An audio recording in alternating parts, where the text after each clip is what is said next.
Hello, everybody on your screens, and a warm welcome from good old Frankfurt, Germany, from Sammermesh, and from Chicago, and from Saarbrücken, around about Saarbrücken. Today, we have our pleasure to have, put it politely, a very, very, very well-known expert in the area of Callcenter networking, a lot of the scenario where here quality issues had caused problems in the past. As he is a real driven one, such as you can push the right button and he can really get emotional, what we tested a bit, which is important to know that with such guests, it is going to be vivid. It's going to be fantastic. And I give a warm welcome to Rainer Wilmers from Süppmayer. And Rainer, it's now the time to show people a bit better talk about your background and your career, as you have a fascinating background, not only in what you do right now, but the driving force behind it is to make people successful, to let them perform better and easier to the success for their customers. And this is motivating me like hell. Now, Rainer, tell us a bit about yourself, your background, your career, and how you became the owner of AC Süppmayer together with colleagues. Yeah, Ralph, thanks a lot, and you guys for having me today. So, and you promised a lot in advance, so I hope I can hold it. So, yeah, my name is Rainer. I am in the customer service industry for 28 years now. So one of the old guys in Germany. I'm 46, and so I think this is really interesting, and it's coming from my heart, and it's my passion. Customer service is my passion, because what I don't like is bad service. You really can get me with bad service, and then I'm getting emotional. I can't. Like in Germany, we have a lot of things still to do to get good services.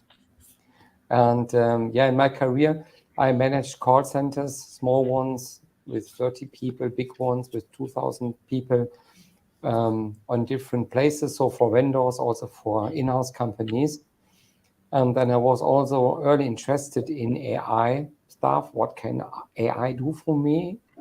And I was really interested early in NPS and all these customer satisfaction things, and really show the customers good processes inside automation and inside real human service, because sometimes you need still human service, and that is great. I hope so. I'm wondering, Ralph, you were being polite and politically correct in introducing him. What would you have said if you weren't? Political correct. If I wouldn't be political correct, or if I just get emotional, such as I have an unfair advantage. Now, I had the talk yesterday with Rainer. He is directly coming to my heart from the spirit and the passion, such as, here's the man, just listen and move it, do it, because he is knowledgeable and he has the advice for you. That would have been more vivid, Ralph, and the political not greenwashed or whatsoever version, such as I'm really convinced that, as he told me yesterday, 28 years of working with salespeople, I have tested all motivation and incentive programs to get them to work faster, harder, better, higher quality. And it's not the carrot and the stick momentum. It is how to catch them when they could be great and make them even better. Yeah. And that is something, there, that was my heart opener, where I said, that's so cool. I love it. And I would just, I'm really excited and curious because we have touched some other organizations which try to embed artificial intelligence to train people in call centers, to give them scripted advice and some other ideas. And so I was curious, what is the secret sauce of Rainer and his merry following people, and who is making that team tick aside of the boss? Yeah. So with my company, that is why I was thinking 2 years before when they asked me if I'm interested, together with my colleague Andreas, to buy the company ACS. So you think about, do you still want to have a work which was really nice at the company before? I had also nice colleagues, but which wasn't my company. And when you have your own company, you have of course another responsibility. But I still want to change something, and with your own company you can do better as you work for someone who has his own goals, for sure. Yeah, that's just normal. I have also my colleagues in here, and Andreas and me and my team, we have also the goals, and the people coming new to the company, they also follow. And so what we want to do is just really to improve the customer service and really improve it. I'm not a strategic guy and talking to the CEO and then leaving my concept there for 1 million and then going off and say, okay, now you can do what you want. So here's a concept which I copied 100 times. We're just staying until it is better. And so for that, we improve the processes so that for the customers, the customer experience, and they will get better and better day by day. And we also helping the agents and the call center agents, which are out there worldwide, to make a better job and really help them, not to shout, not to say you're doing this wrong, doing this better, really improve their jobs. Because when you do the automation, which will more or less come now really fast in a also good way. The automation we had before, the AI, the chatbots, voice bots, they were so awful and not acceptable at all. And any one of us knows these examples. Because the call centers, they want to get rid of the people and they push a bad voice, a bad bot there, or bot which is not useful for the customers, which not solve the problems, which don't understand what they want, and that's frustrating. And the same companies later coming and asking, okay, can you help us improve our NPS? We don't know why it's so bad. Okay, so you improve this process first. And then when you don't have an automation, because no one is contact a service because he wants to contact the service, because it's boring day to day, what I can do, okay, looking through my telephone and contact the service. So you want to have your problem solved fast. And not to being forwarded and not to say, can you please send us an email with your problems? No, because what is my saying is that your competitor is only one click further. And what I say, because of the agents in Germany, you have more than 10,000 jobs open.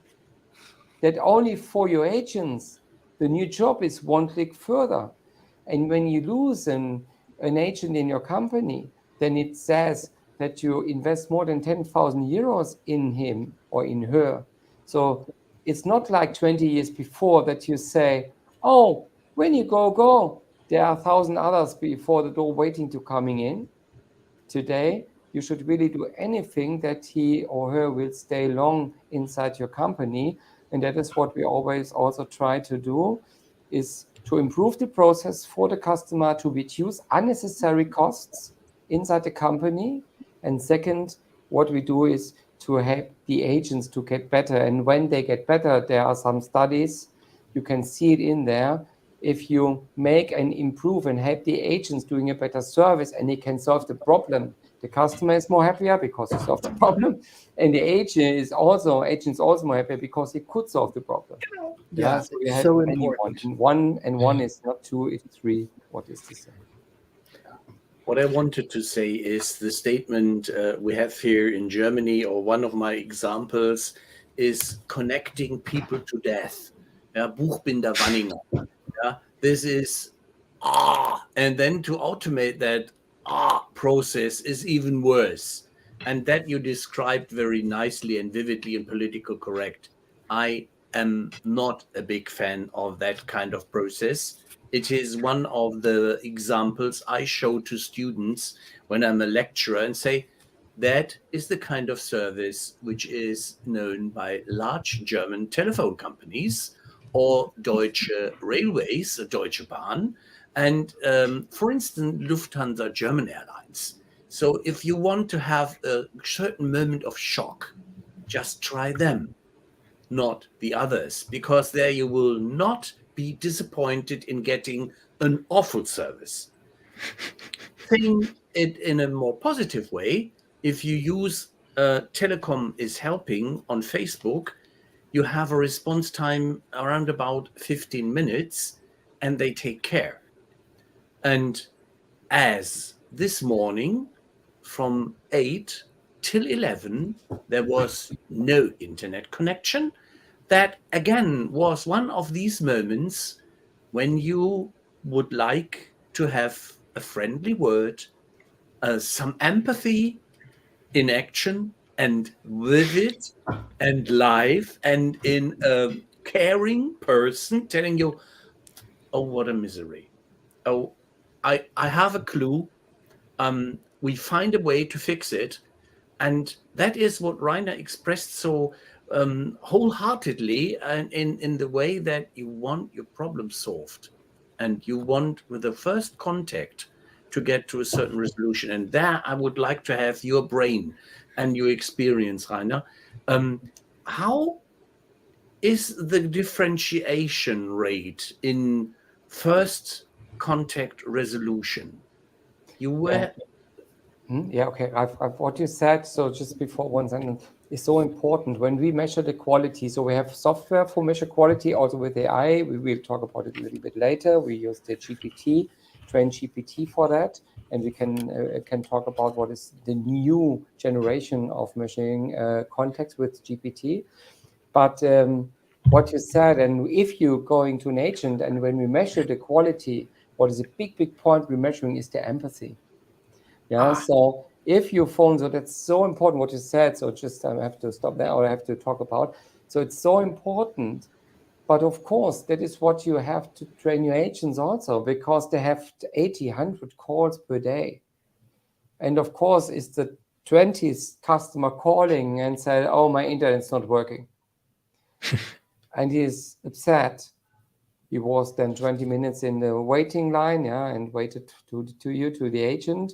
Then first he was pushed to an IVR, press number 1, then press number 2, then the second, fourth, fifth menu. Then he's really upset. And of course, and then you have to show empathy, because you are now this telecommunication company for him. And this is what we're training, what we really care about.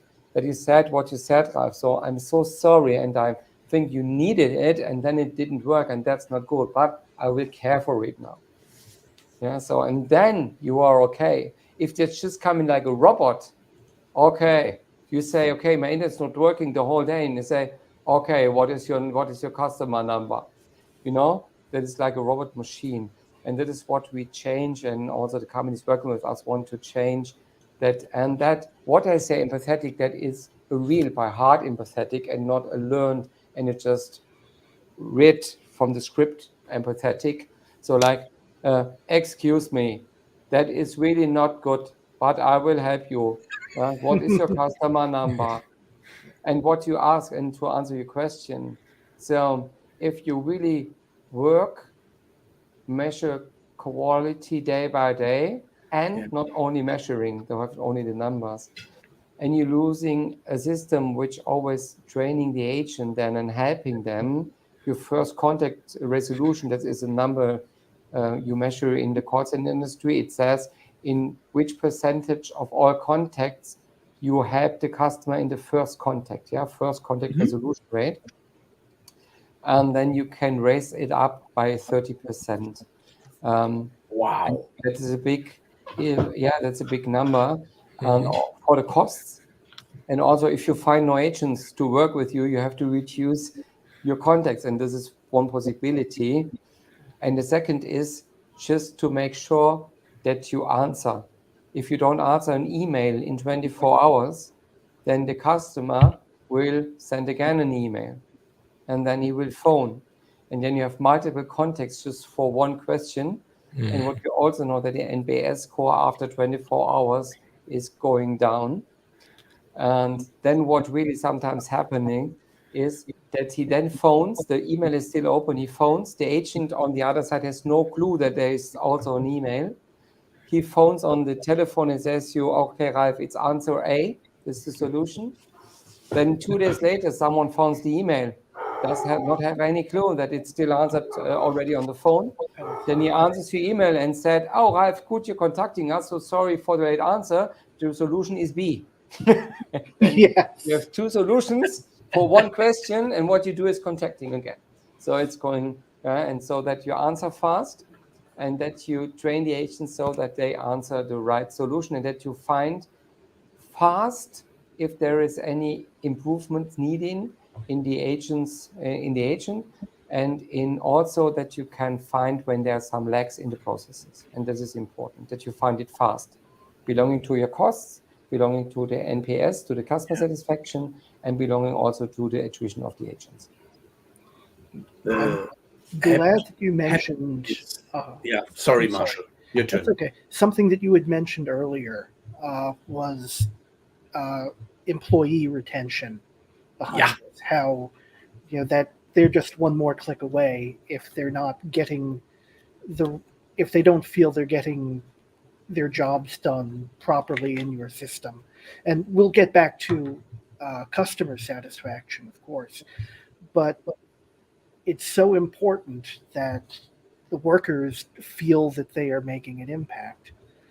How I've lost my question, but I wanted to. I think I know in which direction you should go. I jump in, Marshall. I wanted to make sure that we mentioned it because while customer experience is our main topic, part of the customer experience is how they interact with that employee. And if the employee is having a shit day because of how their system works, how good can it be for the employee? Yeah, so this is why we also try to find lags in processes where it's not what is not a fault of the agents, but because of the retention, Marshall, what you just mentioned. We know that at the moment from COVID, when it started COVID and all agents were trained in home offices, that the early attrition rate is going so high. Why? It's, for me, it's natural. That is why we installed a sort of training solution, e-learning in our quality management solution. We won a prize also for that, for the best COVID crisis software in the customer service market. But why? This is what my team, not me, so I'm proud of my team that they won this prize. But why? You see, if the agent's just starting the job from the home office, there is no agent around, right? That is what was earlier. You come to this calls and you have your colleagues, you learn them and you like them. And in Germany, you just do the job for a minimum wage. Not anywhere, but in most of places, you have the minimum wage, which is just the minimum paid, which is requested by law, you should pay. And then they just started the job. And then they're going to start the training. And the training was to having the training days by days, 8 hours a day on Teams or on Zoom or on like this software like you use, like the StreamYard. And then they get trained 8 hours a day. And imagine you would just being forced to look Netflix 8 hours a day. Focused. Oh, no, not. And this is the training. And you get a training 1 week, 2 weeks, 3 weeks, 8 hours a day, Netflix. And then after 3 weeks, you are a little bit nervous. It's starting. You have to answer your first call. Then the customer comes in. And then he asks something which was in the training 3 weeks before. If you're lucky, you remember it. But you won't. That's right. And this is really a big issue. And then the agent got frustrated.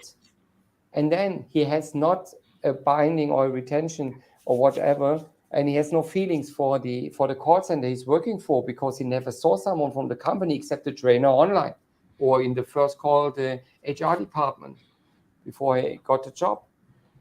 And then he said, okay, I'm frustrated. I can't help the customer. Should I really go to work tomorrow when I wake up? And then he does not go. He does not log in the system. And then you lost him. So what is really important is that you also choose then a new way to learn. Yeah. What they all did is they said, oh, Rainer, no, you do wrong. We installed a chat system and he can chat to someone inside the company. He can phone. We have installed a red phone, so-called red phone. He can phone someone who is helping him. But he is new in the company. Would you really say as a new agent first day, oh, I didn't understand anything. Oh, okay, let's call someone I don't know. No, but what you would do is to watch a video with this thing you don't know, right? You rather look YouTube as phoning someone you don't know. And that is why we installed the learning stuff in the learning system inside. We programmed it, Andreas and his team. He programmed then an e-learning suite to our software, so that you learning day by day by e-learning what you have to learn, and it's ending with a quiz.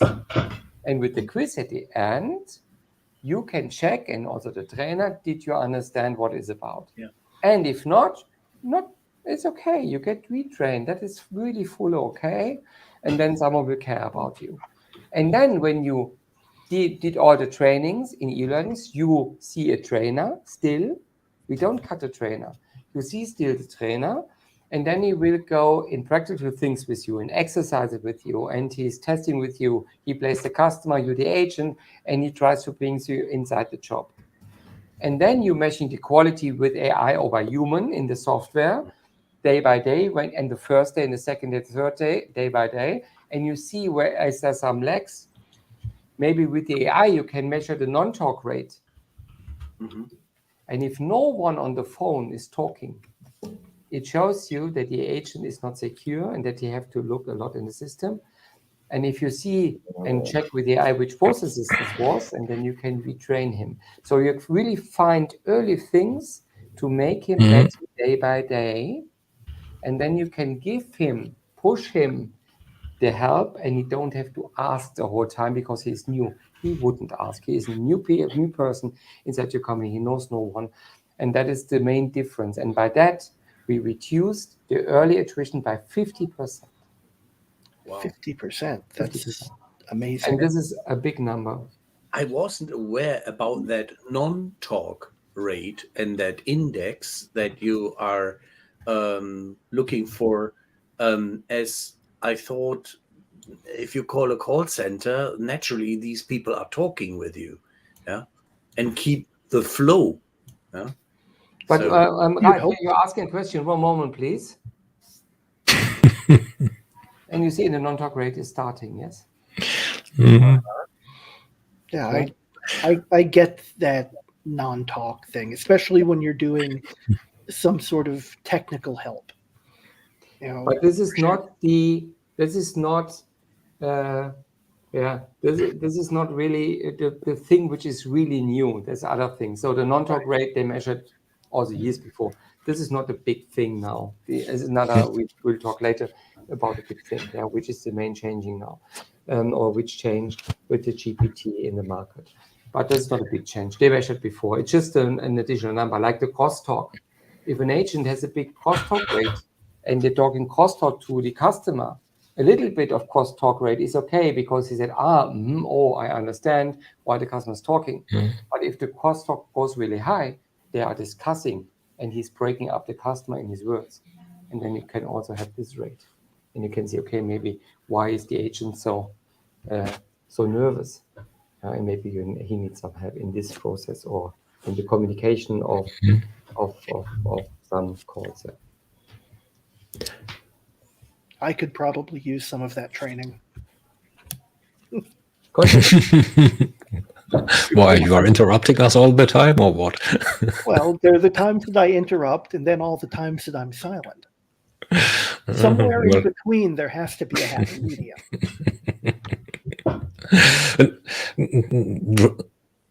Drawing the wheel a little back. So, what are the main problems that call centers see?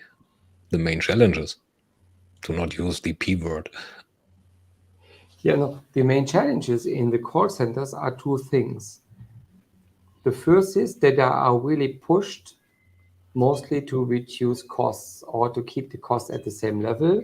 And meanwhile, the costs for the agents are raising up.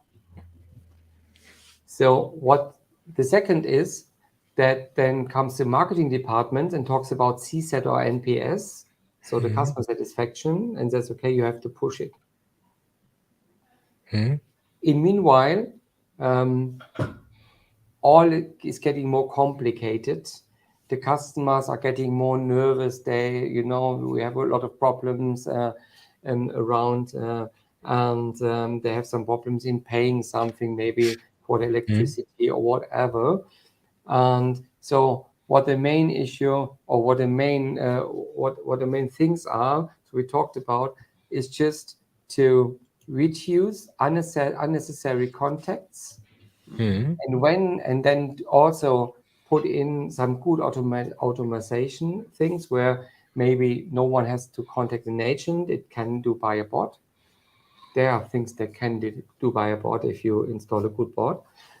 And then the third is if you pass your customer to the agent, that he is really able to do the job. And when you have a big attrition rate, of course, when you have an outsourcing company somewhere, a vendor, you would say that's not my problem, it's his problem, but it is your problem because you know that even if you have a good training, you get improved day by day in your job. And if there's a lot of attrition rate or big attrition rate, and there's coming every day new agents, then it's not good for your customers also. Because even if the e-learning is the best in the world, you learn more and more day by day on the job. And if you have a big attrition rate, that's awful. So a big key thing is really to improve the customer service by a good automation. And the second is to improve your quality in the customer service and to help your agents getting better.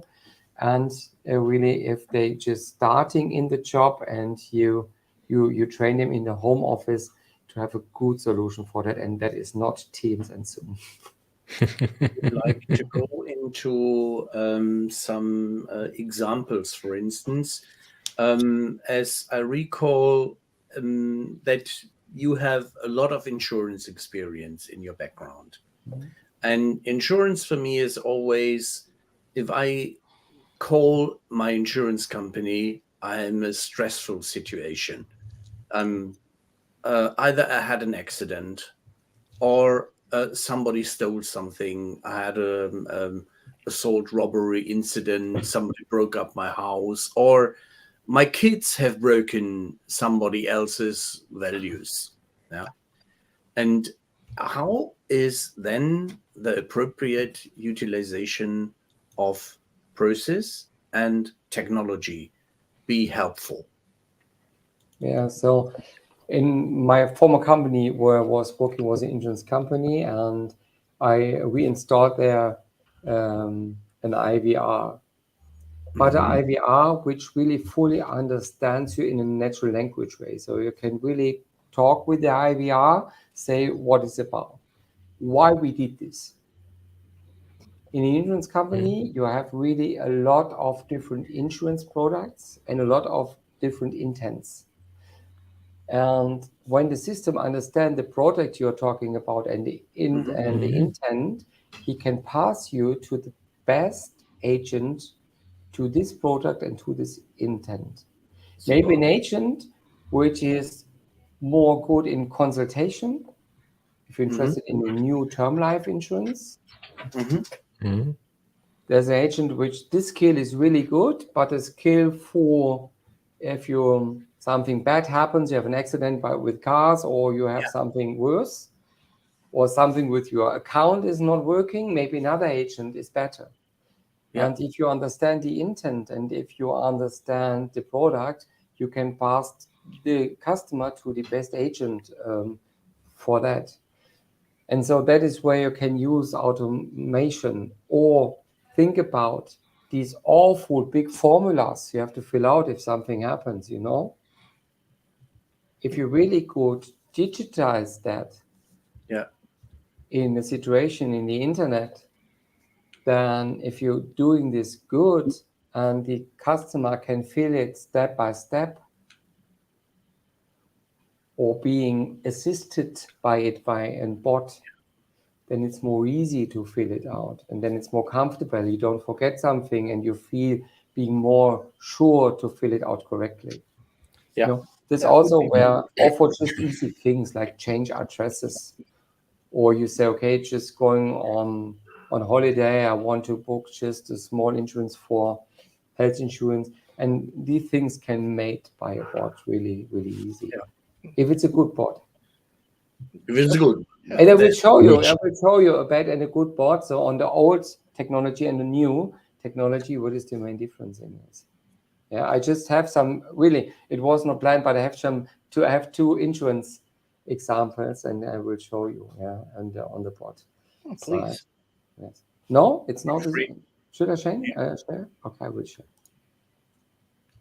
Feel free to do so. And I jump in with one of the examples I found so touching. A French insurance company did optimize their process. Instead of going for, in the situation you had a car accident, the first question was not your security number or anything else, but are you harmed? Are you injured? Can we call you an ambulance? Yes. Can we get you technical assistance? And then we help you in getting a spare car or a rented car to your service, or get you the right ambulance services and all that. We did the same, yes. That was so important. Yes. And this was 7-8 years ago when they had that example in fluent French. And that I said, wow. We did the same in the company was before. We did exactly the same. So my colleague, which was responsible for this department, they took a really big focus on that, because it's a situation where you're not normally in. And when you are an insurance company, there's only one point where it counts. It is when the damage is. And then it counts if you are there for the customer or not. This is where the reality is when the damage happens, or when you really need them. Yeah, so Wonderful. this is a big difference. Is there any chance you could sell those systems into American health insurance companies? Because I'm sure, yeah. So our training, so we Please. come to the US, you help us, and then we will train these agents or put the systems. So what you can see, I shared my screen, right? Okay, yes. Yes, it just came up. So this is not, I'm not harming about the company here. It's just about to show you all the new systems. The old AI systems, or many of these, I don't know if this is an old AI system or a new one, it's not my company. So just what I want to show is that they are based on a regular or on regularities. So that if a customer is asking something, they show in the database if they have the answer for that. And this is a company in Germany also for car insurances. And I was just asking here this question: what is the costs? What does my Golf, Volkswagen Golf, what is costing with you? Volkswagen Golf, what is the costs? And he said, oh, can you just repeat it? In other words, I don't understand it. And that, from customer point of view, I don't understand why I don't understand it. That is just normal questions. You are a car insurance company. So when I said, okay, what is the cost of the cost of the Golf? You should answer that. And then if you take the new technology, which is based on GPT, there's also another company. I asked the question, what is the cost of the golf? And he said, okay, I can't give you exactly the prices now, but if you send me an email, I'll send you a link. That would not be my best experience. So I would also consulting them to say, okay, no, just no go on in the process with him. Don't send him a link. He's hot now to buy, so please stay in this channel. But so they did. But it understands in combination of GPT, it understands what you want to say, and you don't have to training like to put any questions in the system to get any answers. Yeah, so this is the old system, and the customer get frustrated because, of course, you don't know what would be the question of the customer. And I'm also frustrated that he don't pass me directly then to an agent because he did not understand it. So this is more the customer experience part. Yeah, but here you can see the difference of the GPT, that it is, of course, more able to understand on a technical way because it's trained the GPT-4 on 100 billions input. Yeah, and of course, these old systems are not trained like that. It's more not machine learning. The old systems are more or less built on a regularity, or just to just check the questions and the answers of the customers. Now that I'm a believer in technology and also a skeptic at the same time, ChatGPT and its colleagues, in quotes, are very vulnerable to hallucinations. So sometimes you just think they are doing LSD all the day. Yeah. How to avoid that in a setting like this? Yeah. So I don't know what the company Helvetia did to avoid this. Actually, I didn't talk to them already about this. I can tell you what we did to avoid this. Good enough. Yes. We trained the GPT. What we're doing is so that before we put the AI on, humans measure the quality of customer contact. So my team is over 60 people. They measure it day by day, and they have a good calibration. It's also need to have good input. And we trained the GPT on a basis of 250,000 inputs of measured customer services, customer calls, customer mails, customer chats. There's the point that we don't have these problems. Actually, we don't find them. And also what is the expert is saying that with GPT-4, these hallucinations are getting more and more better. But we use GPT-4 now, but we had also trained version of GPT-3 and we didn't have this problem. Maybe also we are focused, So we transcribe the calls in a good manner. That is the first thing you have to do. And of course, you have to need a good description, also with the dialects and all the problems. And so that was our first mission, to have an error rate less than 5%. In most systems, you have 30, 40, 50% error rate in transcription. And then we're going through it. And we have really special questions on these transcripts or on emails or on chats, which is already transcribed, it's text. And then we have special questions on that. And maybe it's because of that, and it's a trained system, we don't have these problems.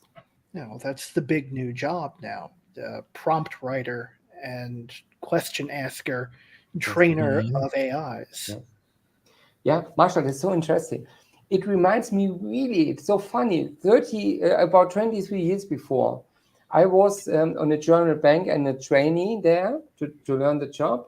And I was really fast and really early on the internet, thanks to my grand uncle. So he was really also pushing us, and he was in my brother and me and saying, okay, check the internet. And I grown up with the internet then, and I had my first internet in 94. And then I trained the people in the bank to the internet. It was on 97, in the 1998. Because the internet started, then the home internet started, DSL, and so they really brought the internet to home. And then one of these guys came, he said, I have internet for 1 month, but it's so stupid, the internet. It's not helpful at all. And I was really upset and said, why? What you did? And he said, I want to have my holidays in Austria, in a special city, in the Zillertal. I want to go there and have my holidays, and I want to book a house there. And it didn't find a house. And I said, okay, but what you put in Google? And he said, yeah, Austria. Oh, yeah, It's a bit bigger, yeah. And now it's the same. I talked to a guy some days before, and he said to me, I tried GPT, but it's not helpful. And I said, what did you try? And he told me, and then I showed him GPT where it could help him, and it could help him, but his input was not good. And it reminded me 20 years before, when the input in the internet was also not that good, because people had to learn how to handle Google and all these search engines like Bing. I don't want to advertise Google and Yahoo or whatever. Learn how to ask questions, just the way we learn how to do research in school.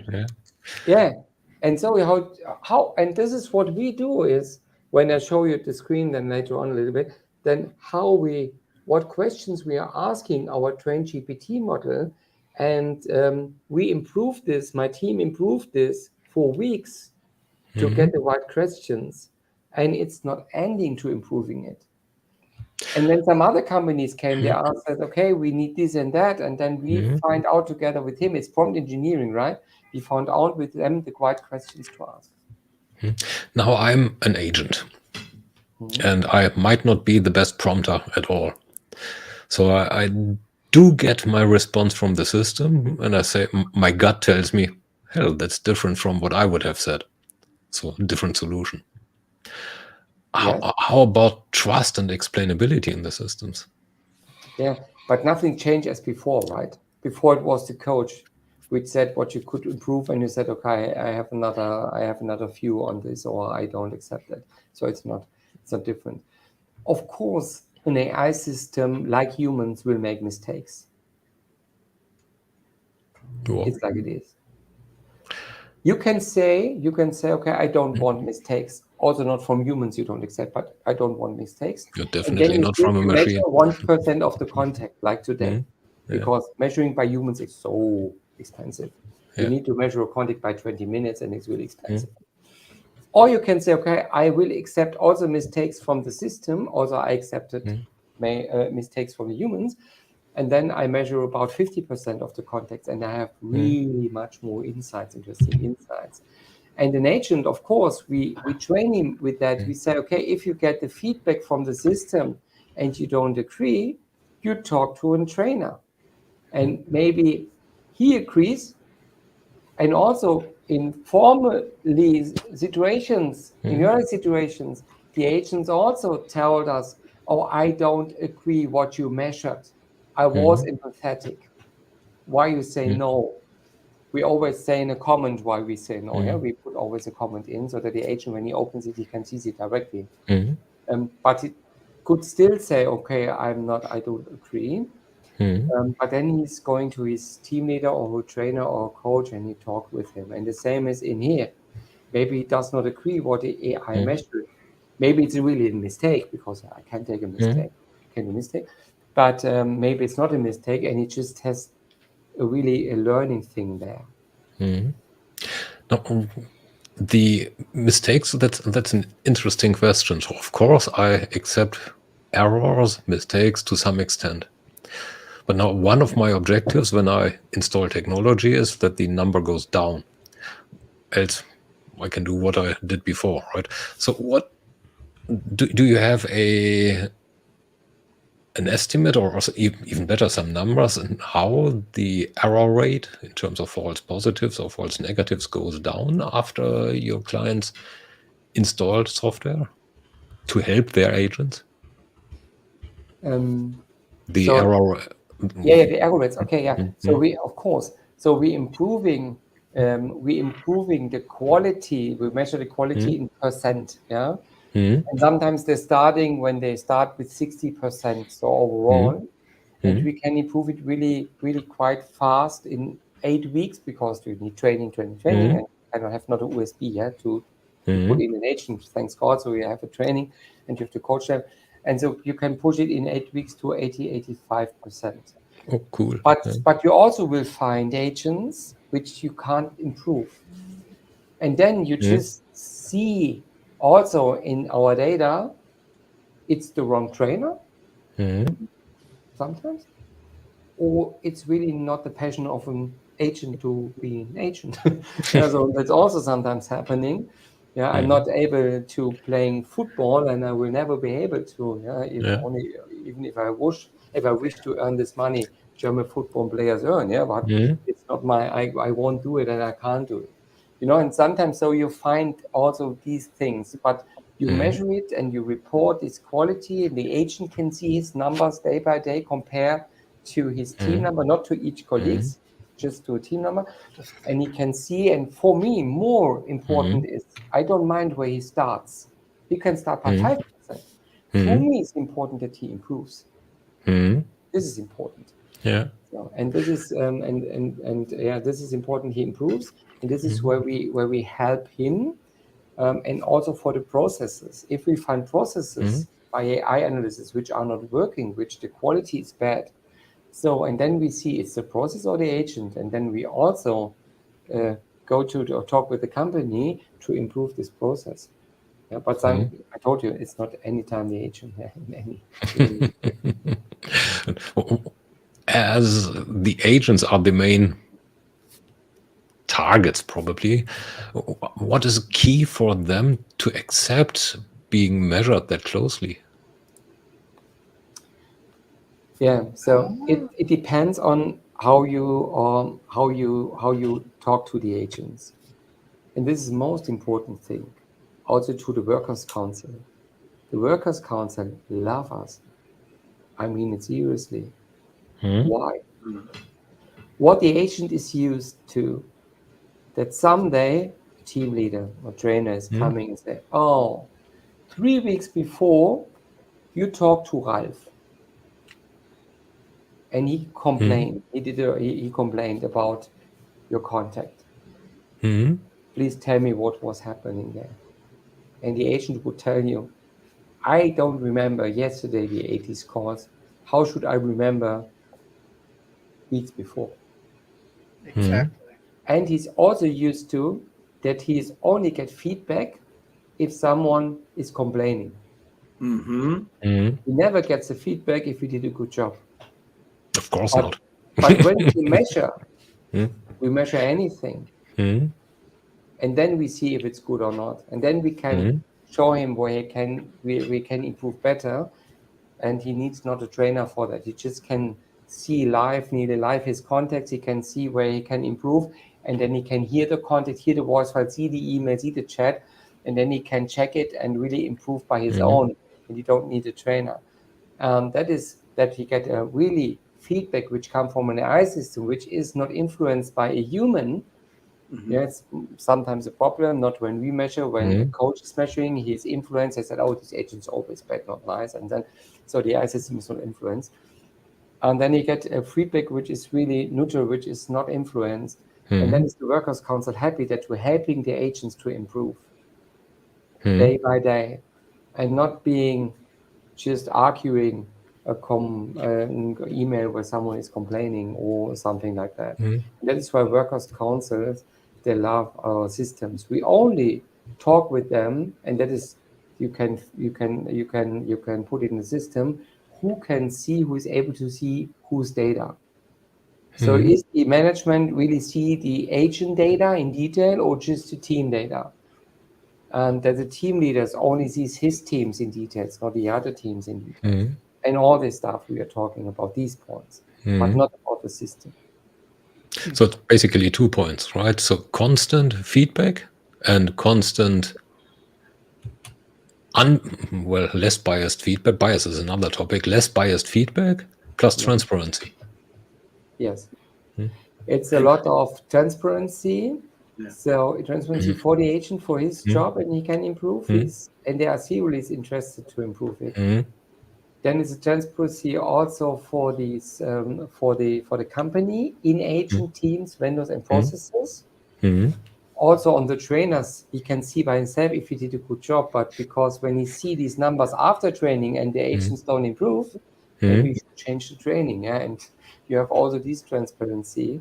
And so no one is being embarrassed or shouted out or being something like punished because of the results.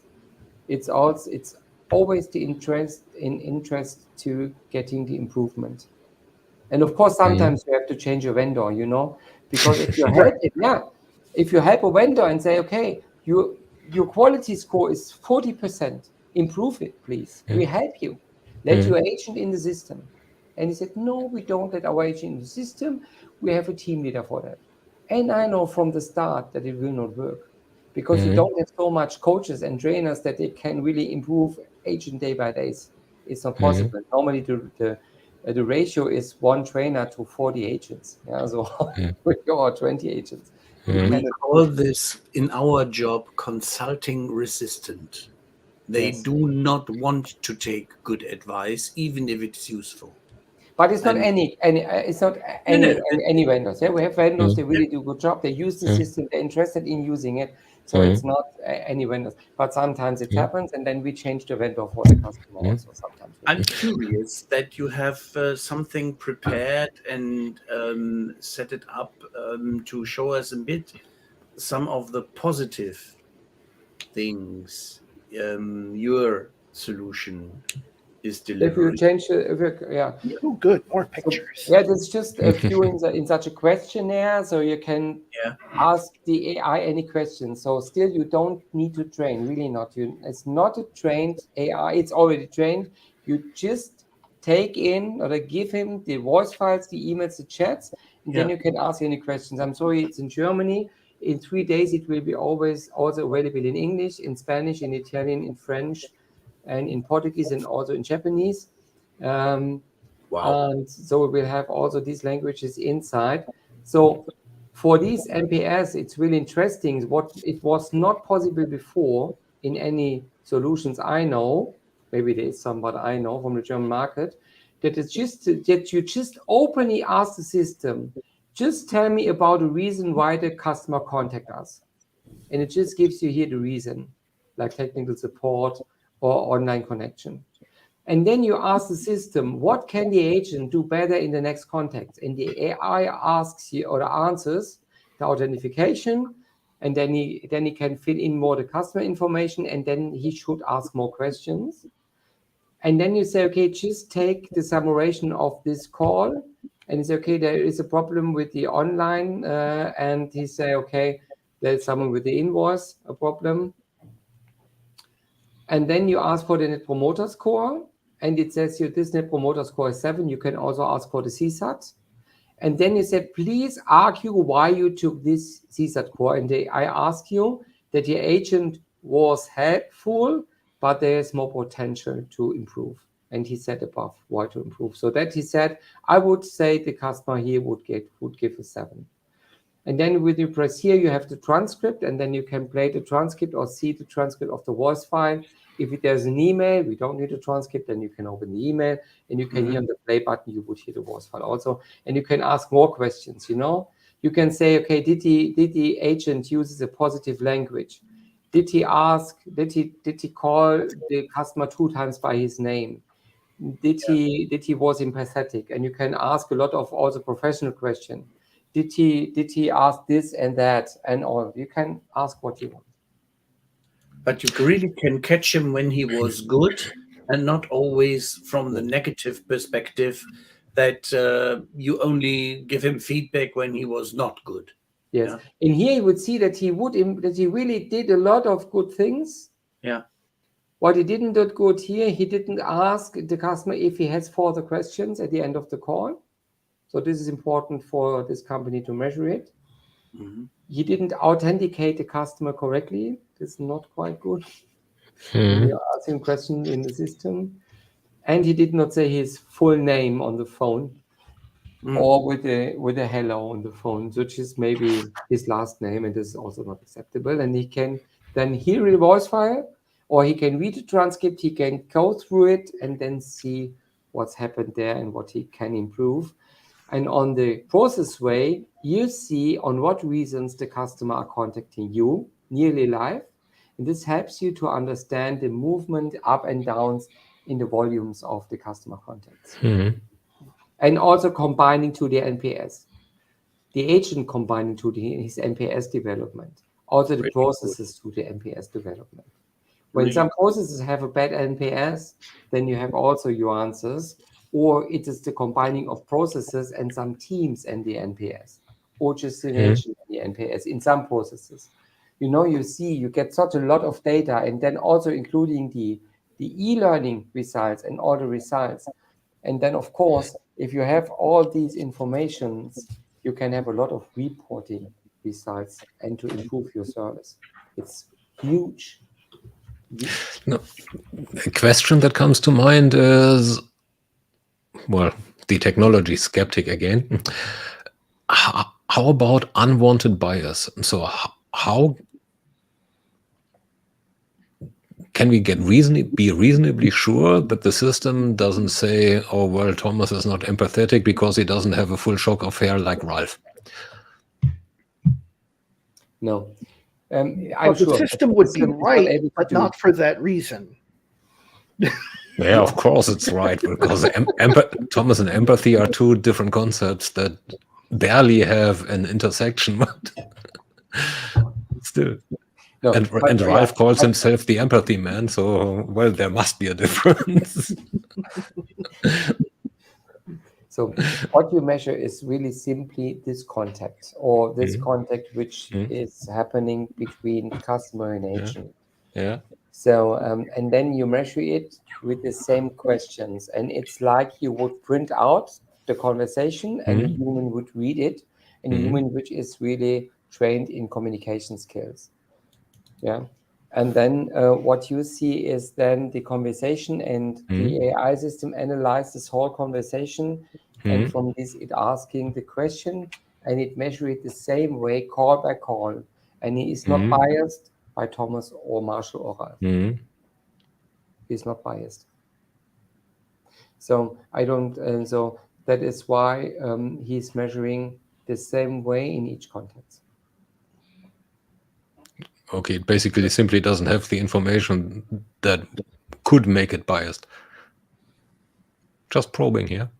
I mean, there is plenty of evidence that systems are biased because of training, the general training data, for example. Well, they're biased because of the training, you know, but because we put 250,000 training stuff in there, which is was calibrated before.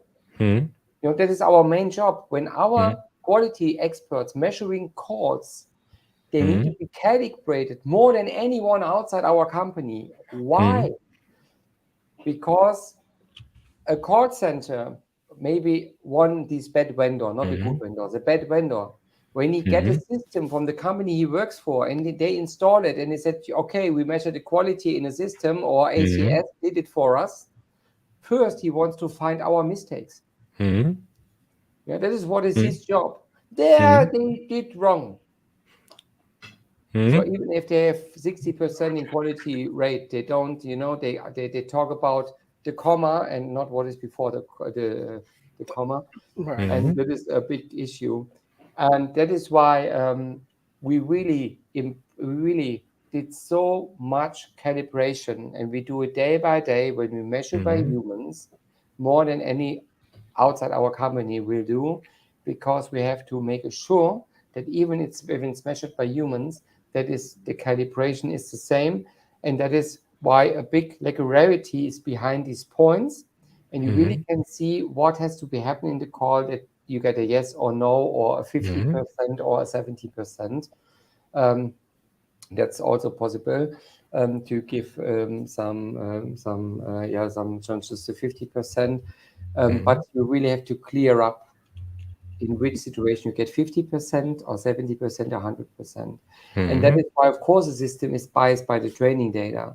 But what I could make sure that the training data was really good calibrated before, and with 250,000 examples, you should have an answer which you can really have a guarantee that it's quite okay. and we see that it's okay. Okay, considering that we just passed the hour amazingly fast, that went just by like so Zoom, right? No, not advertisements for any company here.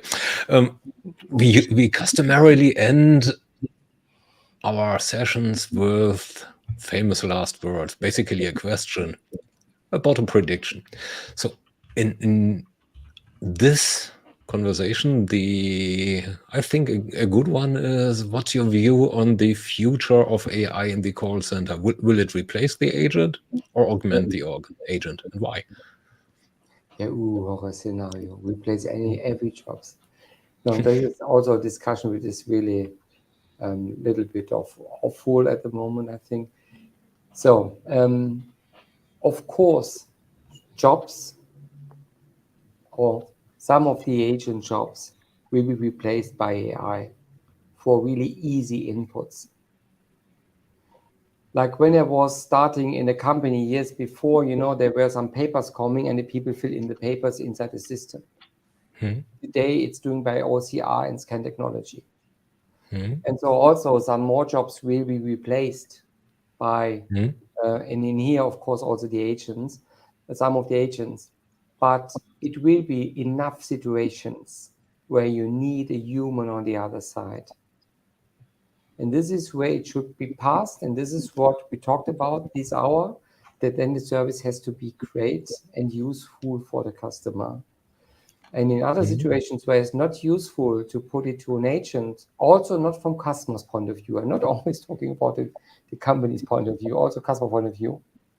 So easy jobs, then you're always also ready to have a good bot when you have a good bot. You can pass it. So, of course, some jobs will be reduced, but some other jobs will be new there and make more consultancy on the customer, because the systems we have to play around, maybe with a meta universe in the future, it's complicated enough. And I think you really need then also services. So new services will be existing. We don't think about they will be there then. Okay, perfect. Thanks a lot for that one. An amazing hour. And Grateful. Thanks for everybody who is still in there. And it looks like we didn't scare off everybody in the past hour, which is good. So we are going backstage now. See you next time when we are talking more about empathy at action. Me, and thanks a lot for the good Thanks, conversation. everybody. Good discussion. Bye.